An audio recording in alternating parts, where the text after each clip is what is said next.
Assalamualaikum warahmatullahi wabarakatuh.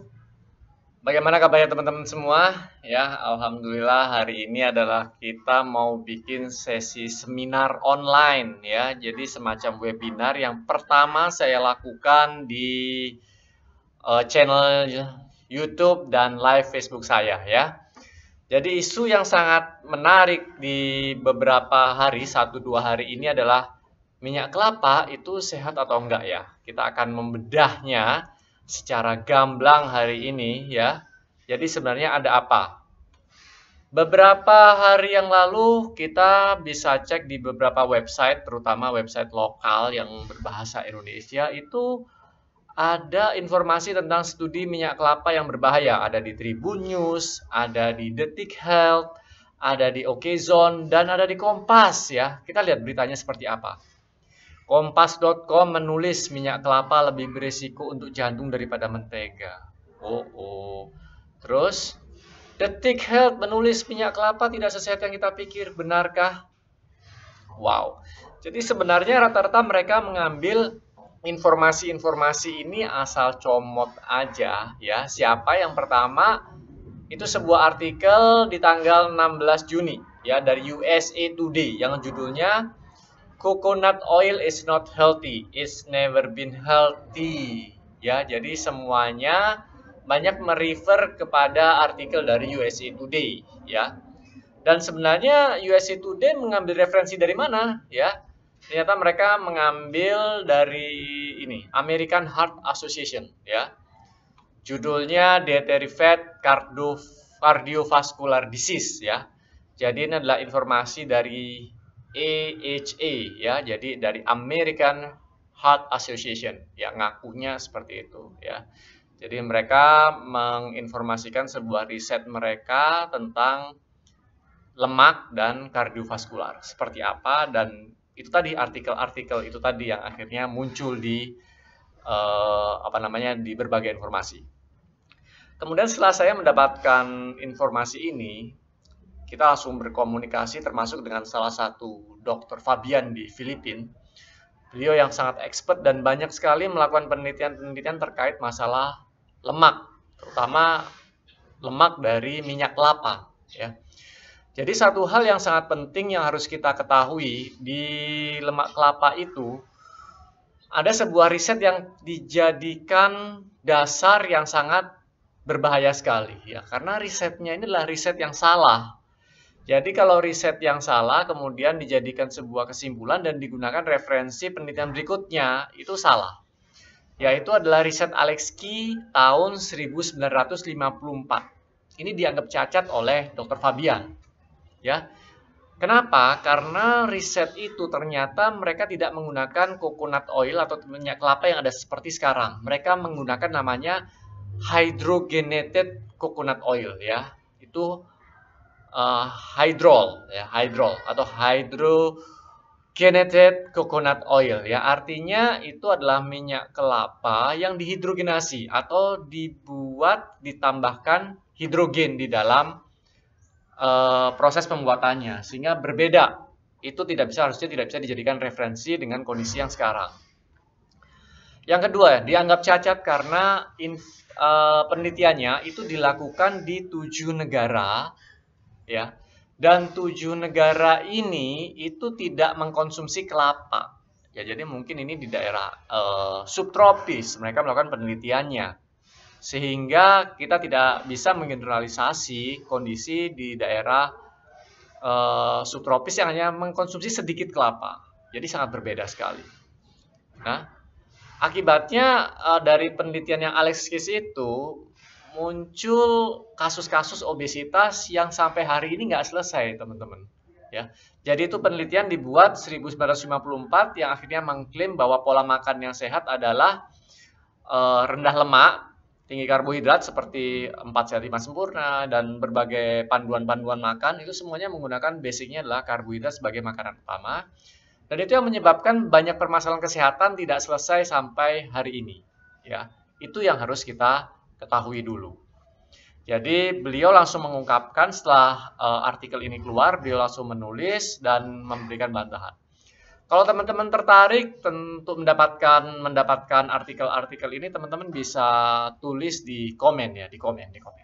Ya, jangan lupa subscribe juga ya. Nanti di komen ditulis. Nanti kita akan jelasin semua lengkap ya.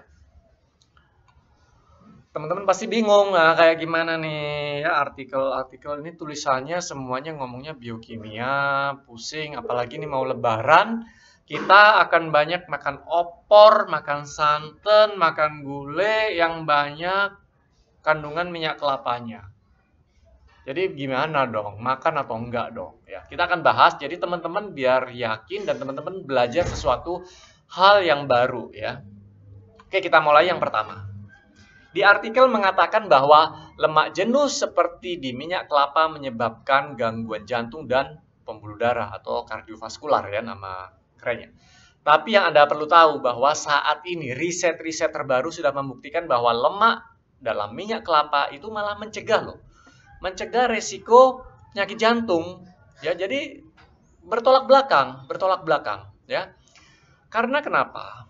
Minyak kelapa ini bisa meningkatkan metabolisme tubuh kita, membuat kita tidak mudah lapar, sehingga kita bisa terhindar dari obesitas, sehingga kita bisa terhindar juga dari osteosklerosis tadi, ya. Dan minyak kelapa itu bisa mencegah penumpukan lemak atau pengerasan pembuluh darah, ya, yang itu yang menjadi penyebab utama ya, penyebab utama dari serangan jantung dan stroke adalah pengerasan, jadi pembuluh darahnya mengeras, kemudian pecah, ya itu yang akhirnya jadi stroke atau jadi sakit jantung, ya. Dan nanti kalau teman-teman dalami, jadi kandungan omega 6 yang memicu inflamasi di minyak kelapa itu sangat rendah, berbeda dengan minyak-minyak yang lain, ya. Itu yang harus kita ketahui tentang kasus yang pertama ya, tentang riset yang membuktikan bahwa lemak dalam minyak kelapa itu baik. Itu sudah banyak sekali ya. Teman-teman bisa belajar dan menggali lebih banyak ya, termasuk pola-pola makan yang sekarang seperti yang tinggi lemak, rendah karbohidrat, semua sudah menjelaskan ya. Silakan tanya aja di bagian komentar kalau teman-teman masih nggak ngerti. Yang kedua, minyak kelapa katanya di artikel itu meningkatkan LDL kolesterol jahat ya. Padahal yang harus kita tahu adalah yang penting sebenarnya itu bukan masalah LDL-nya naik ya, tapi sebenarnya adalah perbandingan antara LDL dan HDL ya. Dan yang harus dilihat juga tidak ada itu kolesterol jahat atau kolesterol baik ya, karena dua-duanya ini transporter. Ini ojek yang membawa nutrisi ke dalam pembuluh darah kita ya. Jadi yang dilihat itu sebenarnya perbandingannya, melihatnya adalah perbandingan. Jadi kalau misalnya mungkin LDL-nya naik, tapi HDL-nya akan jauh lebih tinggi lagi, naiknya itu malah lebih bagus ya. Dan yang banyak lupa diperhatikan adalah kandungan trigliserida. Ya, trigliserida ini kita banyak lalai ya. Jadi di dalam penelitian itu mereka tidak melihat banyak hal-hal penting lainnya yang harusnya diperhatikan. Seperti yang pertama, kadar glukosa dalam darah ya. Tiap orang tentu harus dilihat secara detail bagaimana kandungan glukosa mereka. Mereka cenderung kadar glukosanya tinggi atau kadar glukosanya rendah ya. Yang kemudian insulin level ya. Insulin level artinya ketika orang banyak mengkonsumsi karbohidrat, glukosanya akan tinggi, maka insulin levelnya akan tinggi juga. Sehingga pankreasnya akan lebih banyak bekerja untuk menurunkan gula dalam darah mereka. Kemudian berikutnya, yang ketiga yang penting adalah masalah berat badan dan obesitas ya. Jadi ini sangat terpengaruh sekali, dan yang terakhir tentu masalah tadi trigliserida. Ya, trigliserida. Trigliserida tidak akan naik karena Anda makan lemak ya, tapi naik ketika Anda makan karbo, terutama tepung-tepung olahan, kemudian gula. Ya, ini yang paling sebenarnya meningkatkan kadar trigliserida dalam tubuh Anda. Jadi prosesnya kita makan karbohidrat yang tinggi dari mie, roti, nasi, tepung-tepungan tadi, kita makan diubah jadi glukosa dalam tubuh kita, insulin juga akan terus bekerja, insulin terus dikeluarkan dalam tubuh kita, akhirnya nanti insulinnya pankreasnya capek memproduksi insulin dan akhirnya mulailah ada prediabetes, diabetes, dan inilah setelah ada diabetes kemungkinan terjadinya stroke dan penyakit jantung itu sangat tinggi ya.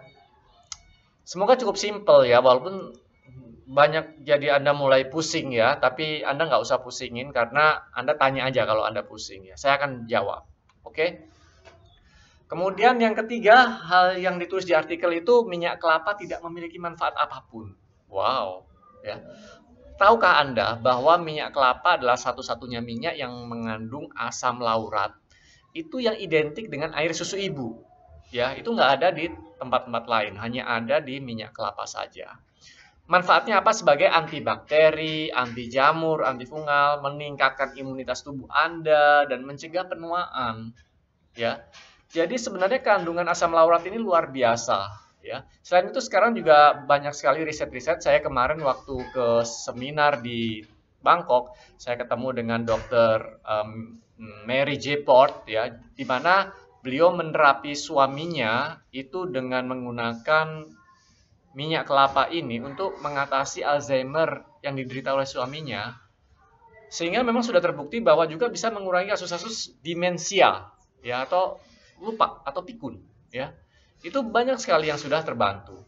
Dan tentu tidak hanya itu, juga banyak penyakit-penyakit serius lainnya yang terbantu dengan menggunakan minyak kelapa, misalnya kayak cancer, autism atau apa, dan ini terus dikembangkan, ya. Jadi teman-teman nggak usah khawatir ya tentang isu-isu itu. Kesimpulannya sekarang bahwa minyak kelapa luar biasa untuk kesehatan dan saya akan konsumsi tiap hari ya. Dan saya konsumsi minyak kelapa rutin mulai tahun 2004, 2005 terus kita makan minyak kelapa ya. Dan saya masih hidup. Artinya apa? Kalau memang minyak kelapa ini berbahaya untuk saya udah sakit. Tapi sekarang saya mau konsumsi minyak kelapa lebih banyak dibandingkan sebelumnya, saya jauh lebih sehat. Ya, jadi apa ini semua artinya? Ya, catatan dari saya adalah kebingungan tentang minyak kelapa membuktikan kita harus menyaring semua berita dengan cerdas. Ya, pelajari dengan seksama dan open mind. Ya, be open mind. Ya, karena apa? Kesehatan kita adalah tanggung jawab pribadi kita masing-masing. Ya, itu harus kita sama-sama camkan. Ini referensinya, teman-teman bisa cek. Saya ambil beberapa tulisan ini dari Dr. Toby, dari Dr. Barbara, dan dari Ibu JJ Virgin. Ya. Enjoy coconut every day, ya, karena coconut itu akan memberikan banyak manfaat kesehatan buat teman-teman semua. Sampai jumpa, sampai ketemu saya di artikel-artikel saya berikutnya. Semoga informasi ini bisa bermanfaat buat teman-teman semua. Sampai jumpa. Assalamualaikum warahmatullahi wabarakatuh.